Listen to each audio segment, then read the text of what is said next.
Okay, so we have in our prior video solved a problem where there is a collision between two particles. One of them is connected by a massless bar of length L to the ground in an angle like this. So there is no influence of gravity in this place, in this problem. So this is our particle B, and there is a particle A of the same mass m, which approaches with a velocity v0, and it collides with B, and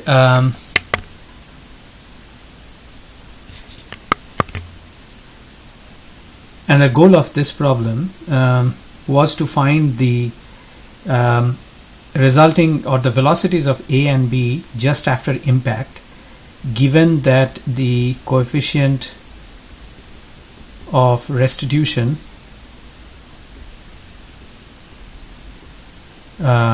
is E, and the rod is rigid and massless. Rod rigid and massless.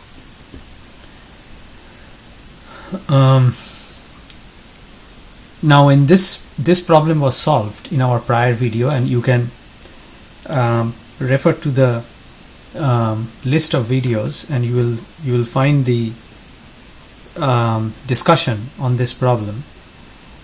Essentially what we derived, or what the results that we obtained basically led to the fact that right after the collision, so the question was find velocities right after collision. So find velocities immediately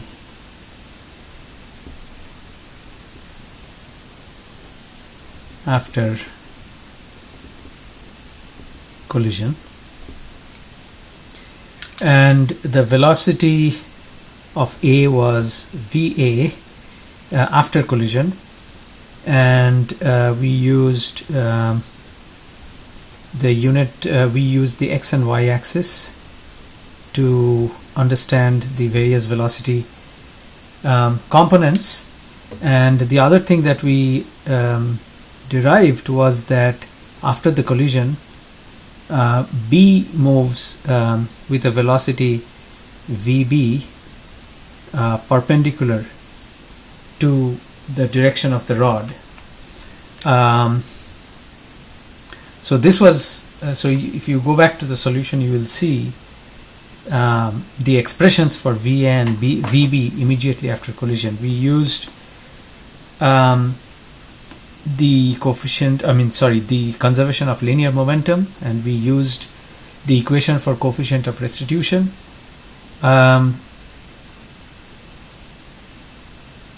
In order to find the velocities of A and B. Now the uniqueness of this problem, or the special feature of this problem, is the fact that there is a rigid massless rod which connects B to the ground, and because of the presence of this rod, what is happening is that it is preventing any motion along the direction of the rod. So what happens is that when the collision happens between A and B. Now, okay, before we go into that, let me say that in this video we are going to change the condition. Instead of the rod, we are going to put a spring here, and we are going to see how by exchanging the rod with a spring the solution changes. Okay, so we'll find that out. But going back to this problem, essentially what happens is that when the collision happens, there is an impulse that B provides on A and an equal and opposite impulse that A provides on B, and we call them F delta T. But because B is rigidly connected to the ground, let's call this point O, then immediately, and with a rigid connection, so a rigid body will be able to transmit impulses instantaneously. So because of the fact that there is a F delta T acting on B, which has a component along the rod, remember that the rod is making an angle of theta, okay, and theta is here assumed to be some acute angle. If this is an acute angle, then F delta T is going to have a component along the rod, and the rod is going to give an impulse F bar delta T, and there will be an equal and opposite impulse at the pivot point O. This is the pivot point O. Alright, and so it turns out that because there is an impulse in this direction, then this impulse basically prevents B to have any component of its velocity along this rod. So as a result, the component of velocity that we get after the impact is only in this direction. So VB is then perpendicular to the rod. Okay, so this was the problem that we had solved. So now what we do is replace rigid rod by a spring. So now the problem will be like this. So here is B, and it is connected to the ground by a spring,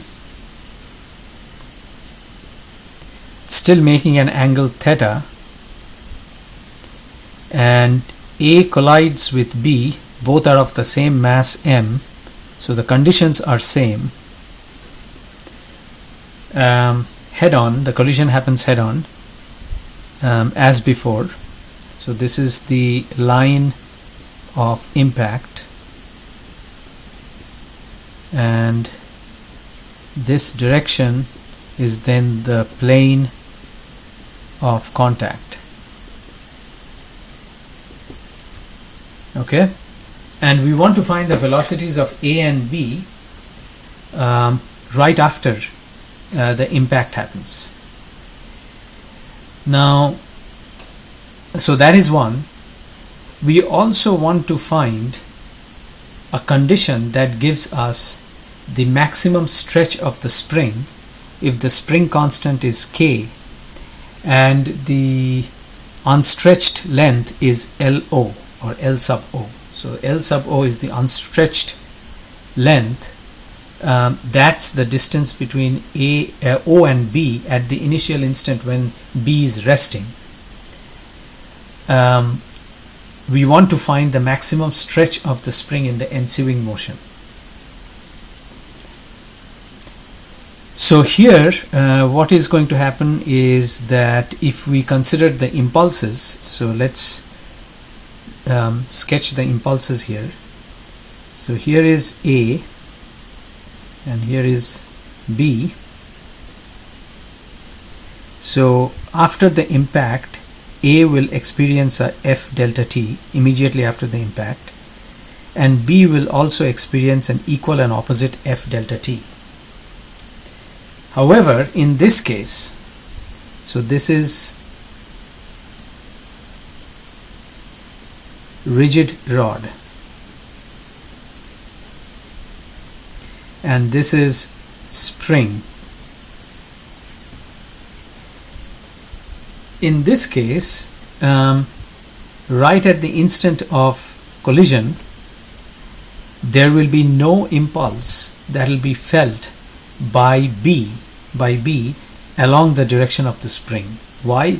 Because the spring is not able to provide any force unless it gets it gets stretched or it contracts. Unless it extends or contracts, the spring is not going to provide any force. Therefore, it is not going to provide any impulse, and therefore we can say that so A is approaching with a velocity v0, and so after the impact, the velocity of A is going to be va, still along the x direction where the unit vector is I, and B will also have a velocity in the horizontal direction, because that is the only direction, that is the direction of its resultant impulse, and it's initially at a zero velocity. So whatever is the direction of the impulse, B will get a momentum in that direction. So here, going back to here, we will say that VA is going to be horizontal and VB is also going to be horizontal. So that is fundamental difference between the case where we have a rigid rod versus the case where we have a spring. So you can see that as soon as we replace the rigid rod by a spring, we do not have a scenario where the motion is blocked in any direction, because at the instant of collision, the spring does not prevent B from moving in any particular direction, because as we said, unless the spring gets contracted or expanded, it's not going to provide any force, and initially the spring is unstretched. Okay, so there is going to be no impulse created by the spring at the instant of collision, and because of that, at the instant of collision, B will be allowed to move in any direction, and because this collision is a head-on collision, therefore B will move along the line of impact. Okay, so the collision problem then becomes quite simple. We can simply say that mv0 is equal to mva plus mvb, implying v0 equals va plus vb. So that is our first equation, and the second equation is the coefficient of restitution, which says that E is equal to vb minus va divided by v0. So this gives us E v0 is equal to vb minus va.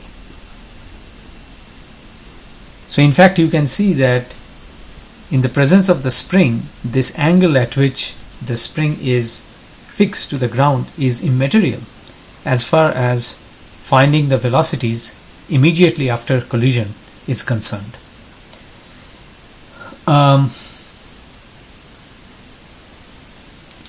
So from 1 and 2, we can easily simultaneously solve for, let me just demarcate this area.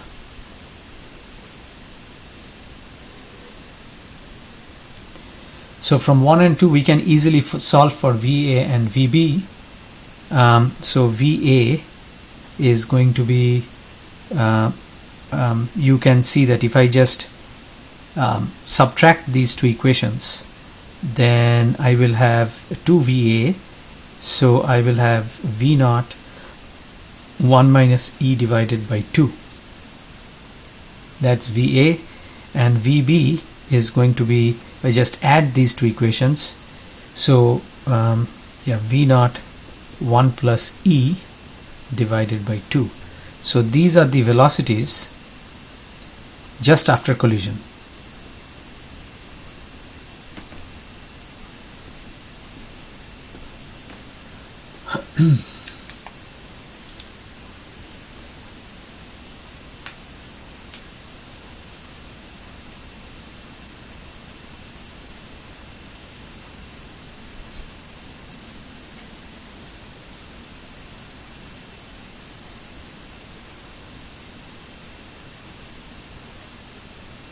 Okay,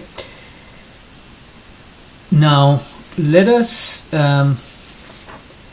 try to see what is going to be the maximum stretch of the spring in the motion of the particle B after the collision that has happened. So if we want to do that, we need to apply conservation of energy for the particle B. Keep in mind that during the collision, because there is a coefficient of restitution, and we are assuming the coefficient of restitution is between 0 and 1, then energy is not going to be conserved. Remember that energy is conserved during a collision only if E is exactly equal to 1. Here we are not making that assumption, so we cannot assume that the energy is conserved. And so if the energy is not conserved, then the energy is not conserved for the particles A and B before collision and after collision. Okay. However, if I just consider particle B, then the particle B, the energy of the particle B right after collision, immediately after collision, will remain conserved in the ensuing motion of B. So we will apply conservation of energy for particle B. So apply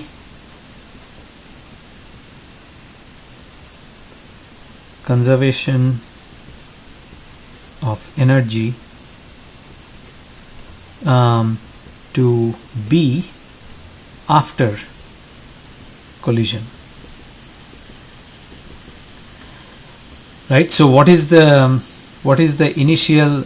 Well, not to B, but actually to B plus spring, because the particle B is attached to the spring. So and the spring is a conservative element, so the net energy will be conserved in the ensuing motion. I mean, you can see what is going to happen is after the impact, the instant after impact, B will be pushed in this direction, in the horizontal direction, and that will cause the spring to get compressed.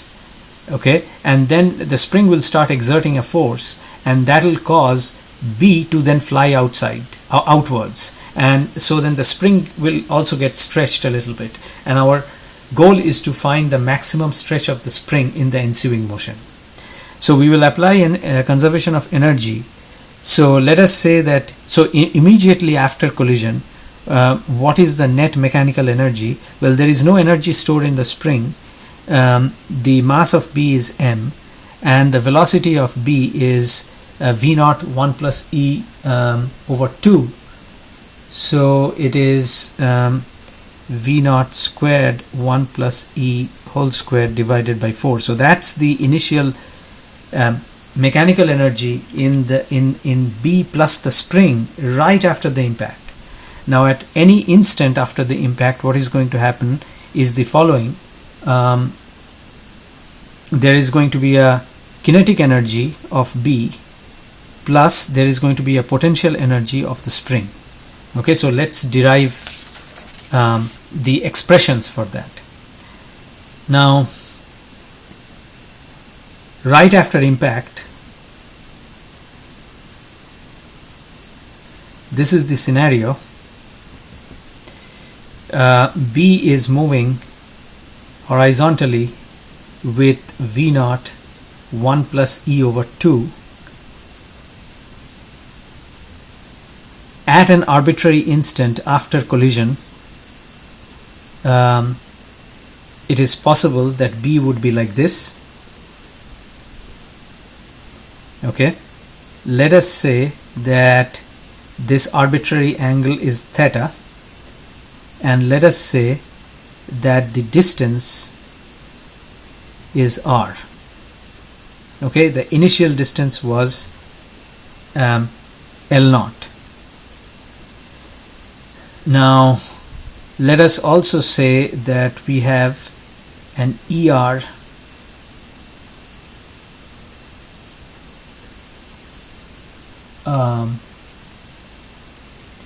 E theta unit vector. Okay, ER is along the radial direction and E theta is in the tangential direction. So at an arbitrary instant, VB is going to be equal to RER plus R theta dot E theta. So therefore VB square is going to be R square plus R dot square plus R square theta dot squared, right? So therefore the kinetic energy of B is going to be half m R dot squared plus R squared theta dot squared. Now at that instant, the potential energy of the spring is going to be half K R minus L naught whole square, right? So then the net energy, therefore, or rather the conservation of energy equation, therefore conservation of energy yields the following. We have half m v naught square 1 plus e whole squared divided by 4 will be equal to half m r dot squared plus r squared theta dot squared plus half k r minus L naught squared. So that is my conservation of energy equation.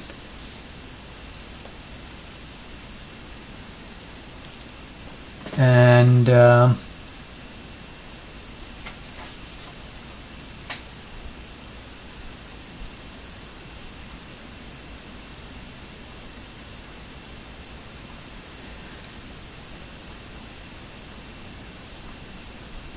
so that's that.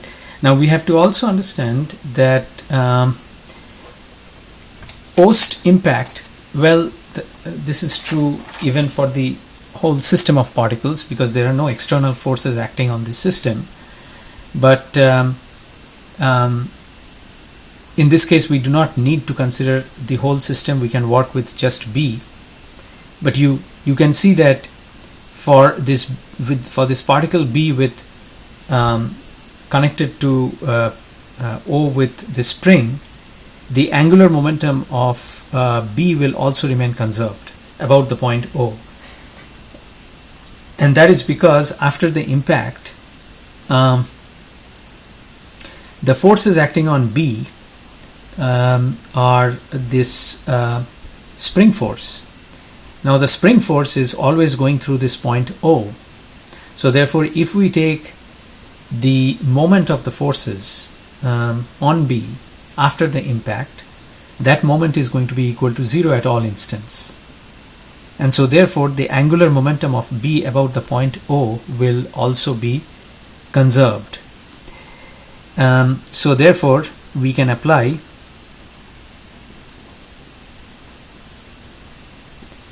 conservation of angular momentum of B about O. So the initial momentum is m v naught 1 plus e divided by 2. That's a linear momentum, and the angular momentum then is going to be let's say that the initial angle is theta naught. Okay, so theta is at an arbitrary instant, the initial angle is theta naught. Then the arm of this moment, arm length of this moment is going to be L naught sine theta naught. So that's the initial angular momentum, and this angular momentum is in the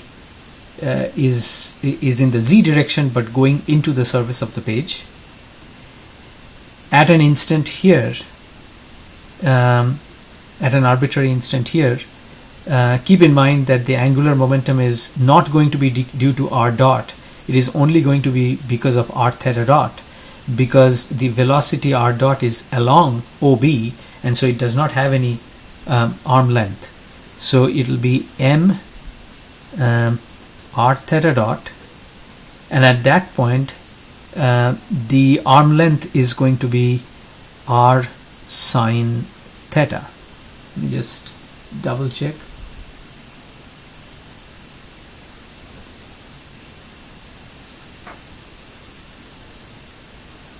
Oh, sorry, I'm sorry. R theta dot, sorry, this r theta dot is perpendicular, so the arm length, so r theta dot, so keep in mind that r dot is like this, right? And r theta dot is a velocity that is like this, right? So r dot is radial and r theta dot is tangential, so the arm length here is equal to r. I'm sorry. So then this gives us, so let's see, this can be called equation 3, this can be called equation 4.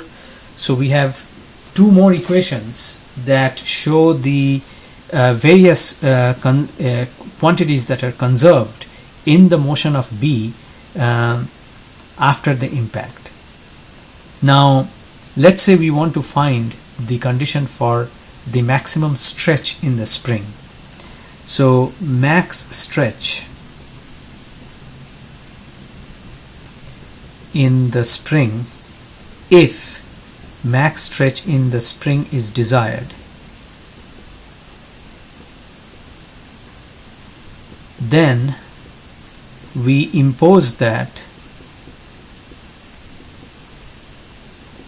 by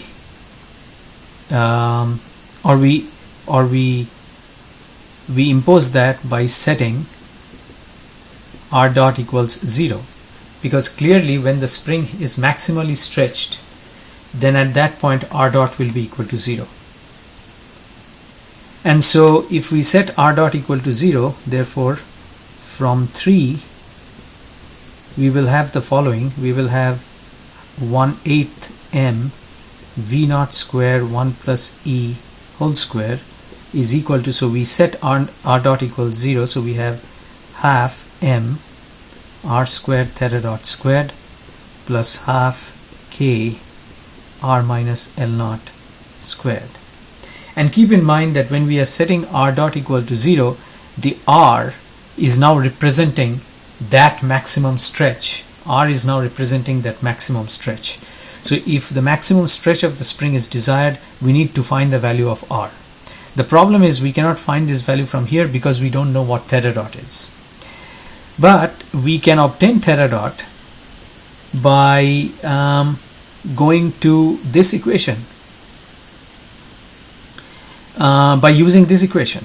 So we can see that from 4 we can see that theta dot is given by this expression on the left, m v naught over 2 1 plus e L naught sine theta naught divided by mr square, right? So m cancels from the numerator and the denominator, and we have v naught over 2r squared L naught sine theta naught 1 plus e. Okay, so that is, let's just check if it is good. So meter, so if I check the dimensions, you have meters per second, so meter square per second, and this is meter square, so you have 1 over second, which is indeed the units of theta dot. So I can now substitute for theta dot into equation 5 and solve for r. So substitute for theta naught from 6 into 5 and solve for r. This gives r min slash r max. So it can give multiple solutions depending on how the equation takes shape, and we can potentially get a minimum value or maximum value, or both actually. You can take certain special conditions over here. So in this case, the calculations are a little bit complicated because of the fact that we have kept everything parametric. If these were not parametric, and if we chose some convenient initial conditions, for example, if we just chose, let's say, sine theta to be equal to 1, that is theta naught equal to 0, theta naught equals 90 degrees, then we may be able to make some simplifications, do some substitutions over here, and get a solution for the maximum R. In general, however, there is a possibility that this will lead to cubic equations. Let me just see here. So if you see here, theta dot is inversely proportional to R square. So so we need to substitute theta dot square here. So that will have a R to the 4 in the denominator, which means that it is going to produce a R square in the denominator.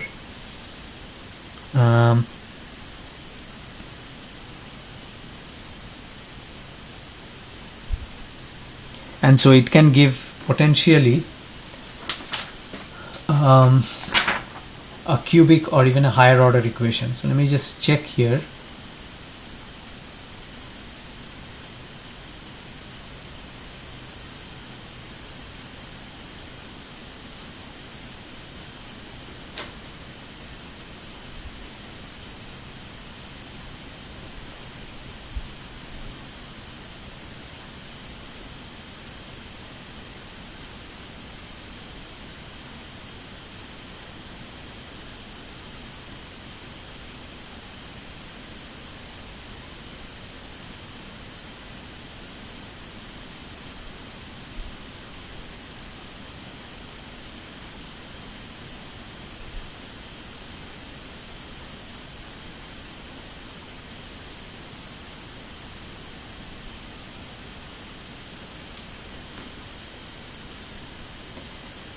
Yeah, so you have R squared theta dot squared.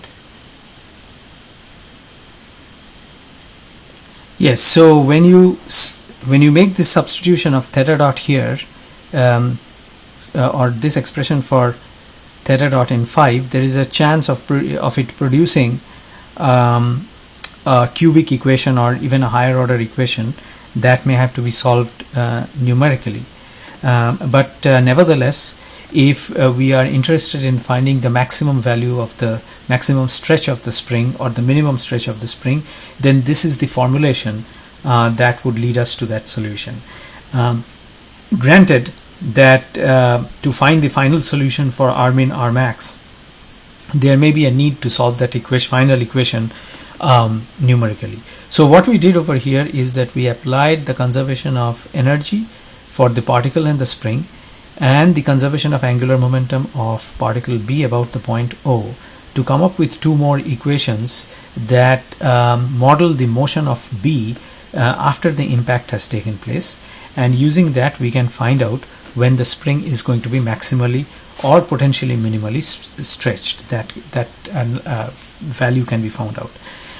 But one of the reasons for showing discussing this problem is the fact that when we replace this rigid bar with a spring, then we see that unlike the rigid bar which blocked the motion in a certain direction along the bar, that blockage of motion does not happen when there is a spring. So as a result, when we had the rigid bar, we could apply the conservation of linear momentum only along the line that was perpendicular to the bar, because that was the line along which motion was not blocked. Here we could apply the conservation of linear momentum along any line, and we chose the line of impact because that seemed to be the most reasonable direction, because that is where the velocities of A and B would show up after the impact, and so we applied it right along the line of impact and found the solutions. So that is the follow-up discussion on this problem. The goal of this video was to show how the blockage of motion in a certain direction causes us to modify our conservation of linear momentum equation, which otherwise, if there was no blockage, then it leads to some simplifications about what directions the coefficient of linear momentum conservation, or rather the conservation of linear momentum conservation, can be applied. So that's it. Thank you so much.